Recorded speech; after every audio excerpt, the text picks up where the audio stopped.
West Ham are desperate to bring in quality reinforcements in the January transfer window to ensure they don't get relegated by the end of the season.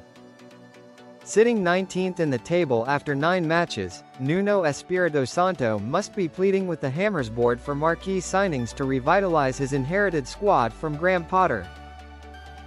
Sources told Football Insider that West Ham are eager to sign Joshua Zirkzee from Man United in an attempt to resolve their deplorable goal-scoring record up front. Going the other way in a bid to free up some transfer funds, James Ward-Prowse could leave West Ham in January as the club planned to strengthen across the pitch.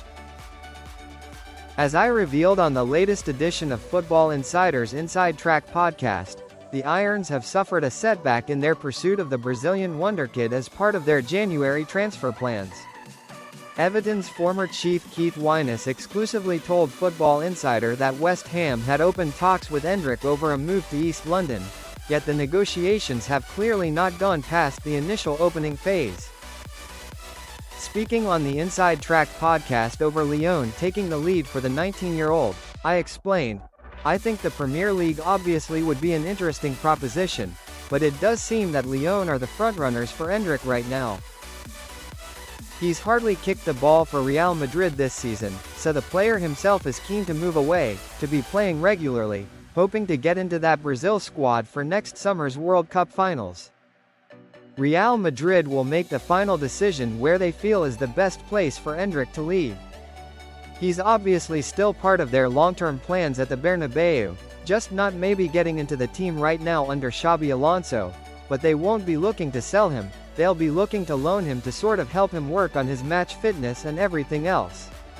If he's guaranteed first-team football at Lyon, that might be something that might suit Real Madrid in that respect, and whether he would move to the Premier League to a team maybe down the wrong end of the table, Real Madrid might not think that is the best landing spot for him as well. Right now you would have to say a move to Lyon is probably more favorable to Endrick and Real Madrid than a move to the Premier League. Lucas Paqueta could still leave West Ham if irresistible offer comes in. Ahead of the January transfer window, there are still doubts over the status of another Brazilian. Sources told Football Insider that West Ham could part with Lucas Paqueta if they receive a monster sum for his services. The number 10 received interest from Aston Villa and Man City last summer, and the form of the Hammers could have a negative impact on his World Cup hopes. Whilst it remains unclear whether the ex-Lyon midfielder will still be a West Ham player come the end of January, his sale could raise vital cash to redistribute in order to bolster an underwhelming squad.